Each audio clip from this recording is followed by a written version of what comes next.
ವಿರುದ್ಧ ರೈತರ ಹೋರಾಟ ನಿರಂತರವಾಗಿ ನಡೀತಾನೆ ಇದೆ. 500 ದಿನಗಳಿಗೂ ಕೂಡ ಹೆಚ್ಚು ದಿನಗಳಿಂದ ಹೋರಾಟ ಮಾಡ್ತಾ ಇರುವಂತಹ ರೈತರು ಪ್ರತಿದಿನವೂ ಕೂಡ ವಿಭಿನ್ನವಾಗಿ ಪ್ರತಿಭಟನೆಯನ್ನ ಮಾಡ್ತಾ ಇದ್ದಾರೆ. ಇವತ್ತು ಕೂಡ ಪ್ರತಿಭಟನೆ ಕಿಚ್ಚು ಸ್ಫೋಟವಾಗುತ್ತಿದೆ. ಬಿಡದಿಯ ಟೌನ್ಶಿಪ್ ವಿರುದ್ಧ ರೈತರ ಹೋರಾಟದ ಕಿಚ್ಚು. ಟೌನ್ಶಿಪ್ ವಿರುದ್ಧ ಹೋರಾಟವನ್ನ ತೀವ್ರಗೊಳಿಸಲು ಸಜ್ಜಾಗಿದ್ದಾರೆ. ಬೈರಮಂಗಲದಲ್ಲಿ ಬೆಳಿಗ್ಗೆ 10:00ವರೆಗೆ ವಿನೂತನ ಹೋರಾಟವನ್ನು ಮಾಡ್ತಾರೆ. ಬೈರಮಂಗಲದಲ್ಲಿ ರೈತರ ಹೋರಾಟದ ಕಾವು ಇವತ್ತು ವಿನೂತನವಾಗಿರುತ್ತೆ. 10:00ವರೆಗೆ ಎಲ್ಲರೂ ಕೂಡ ಒಟ್ಟಿಗೆ ಸೇರಿ ಹೋರಾಟ ಮಾಡೋದಕ್ಕೆ ತೀರ್ಮಾನ ಮಾಡಿದ್ದಾರೆ. ನಿರಂತರವಾಗಿ ಬಿಡದಿಯಲ್ಲೇ ಒಂದು ಟೆಂಟ್ ಹಾಕಿಕೊಂಡು ಹೋರಾಟಗಾರರು ಅಥವಾ ರೈತರು ಅಲ್ಲೇ ಇದ್ದು ಪ್ರತಿಭಟನೆಯನ್ನು ಮಾಡ್ತಾ ಇದ್ರು.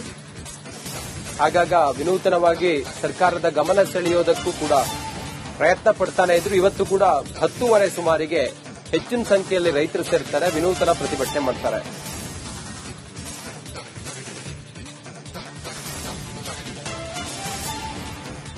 ಇವತ್ತು ವಿನೂತನವಾಗಿ ಪ್ರತಿಭಟನೆಯನ್ನ ರೈತರು ಮಾಡ್ತಾರೆ. ಟೌನ್ಶಿಪ್ ವಿರುದ್ಧ ಹೋರಾಟವನ್ನ ತೀವ್ರಗೊಳಿಸಲು ಸಜ್ಜಾಗಿರುವಂತಹ ರೈತರು ಇವತ್ತು ಹೋರಾಟ ಬಿಡದಿಯಲ್ಲಿ ಸುಮಾರು 500 ದಿನಗಳಿಗಿಂತಲೂ ಕೂಡ ಹೆಚ್ಚು ದಿನಗಳಿಂದ ನಡೀತಾ ಇರುವಂತಹ ಪ್ರತಿಭಟನೆ ಇವತ್ತು 10:30 ಸುಮಾರಿಗೆ ವಿನೂತನವಾಗಿ ಪ್ರತಿಭಟನೆಯನ್ನ ಮಾಡ್ತಾರೆ ರೈತರು.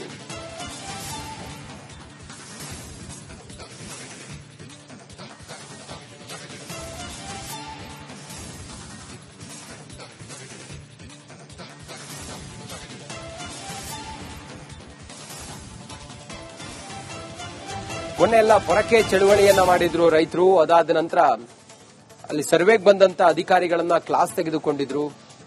ರೈತ ಮಹಿಳೆಯರೆಲ್ಲ ಬೀದಿಗಿಳಿದು ಹೋರಾಟವನ್ನು ಮಾಡಿದ್ರು. ತಮ್ಮ ಮರಗಿಡಗಳನ್ನ ಅಪ್ಪಿಕೋ ಚಳುವಳಿಯನ್ನು ಮಾಡಿದ್ರು. ಇವತ್ತು ಅದೇ ರೀತಿಯ ವಿಭಿನ್ನವಾದ ಪ್ರತಿಭಟನೆ ಬಿಡದಿಯ ಟೌನ್ಶಿಪ್ ವಿರುದ್ಧ ಹೋರಾಟಗಾರರು ರೈತರು ಮಾಡ್ತಾರೆ. ಹೆಚ್ಚಿನ ಮಾಹಿತಿಯೊಂದಿಗೆ ಸತ್ತರ್ ಇದ್ದಾರೆ ದೂರವಾಣಿ ಸಂಪರ್ಕದಲ್ಲಿ. ಸತ್ತರ್, ವಿಭಿನ್ನವಾಗಿ ಪ್ರತಿಭಟನೆ ಇವತ್ತು ಬಿಡದಿಯಲ್ಲಿ ಹೇಗಿರುತ್ತೆ ಪ್ರತಿಭಟನೆ? ಯಾರು ಬರ್ತಾ ಇದ್ದಾರೆ? ಸದ್ಯಕ್ಕೆ ಎಷ್ಟು ಗಂಟೆಗೆ? ಪೂರ್ವ ತಯಾರಿಗಳೆಲ್ಲ ಹೇಗಿದೆ? ರಂಜಿತ್, ಬಿಡದಿ ಬೈರಮಂಗಲದಲ್ಲಿ ಅಂದ್ರೆ ಸರಣಿ ಸ್ಥಳದಲ್ಲಿ ಸುಮಾರು ಇವತ್ತು ಬೆಳಗ್ಗೆ 10:30 ಸುಮಾರಿಗೆ ಒಂದು 100ರಷ್ಟು ರೈತರು ಸೇರಿ ವಿಶೇಷವಾಗಿ ವಿಭಿನ್ನವಾಗಿ ಪ್ರತಿಭಟನೆ ಮಾಡಲು ಪ್ಲಾನ್ ಮಾಡ್ಕೊಂಡಿದ್ದಾರೆ. ಈ ಬಾರಿಯ ಪ್ರತಿಭಟನೆ ಅಂದ್ರೆ ಯಾವುದೋ ಒಬ್ಬ ರಾಜಕಾರಣಿಯ ರೀತಿಯಲ್ಲಿ ಹೋಲುವಂತಹ ಒಂದು ಪ್ರತಿಕ್ರಿಯೆಯನ್ನು ಸೃಷ್ಟಿ ಮಾಡಿ ಅದನ್ನ ನಂತರ ಮರಕ್ಕೆ ಹ್ಯಾಂಗ್ ಮಾಡಿ ಅಂದ್ರೆ ಸೂಸೈಡ್ ಮಾಡ್ಕೊಂಡ ರೀತಿಯಲ್ಲಿ ಬಿಂಬಿಸಿ ತದನಂತರದಲ್ಲಿ ಬೈರಮಂಗಲ ಸುತ್ತಮುತ್ತ ಒಂದು ಮೆರವಣಿಗೆ ಹೋಗಿ ಅದಾದ್ಮೇಲೆ ಅಂತ್ಯ ಸಂಸ್ಕಾರ ಮಾಡುವ ರೀತಿಯಲ್ಲಿ ಒಂದು ಹೋರಾಟಕ್ಕೆ ಪ್ಲಾನ್ ಮಾಡ್ಕೊಂಡಿರುವಂತದ್ದು.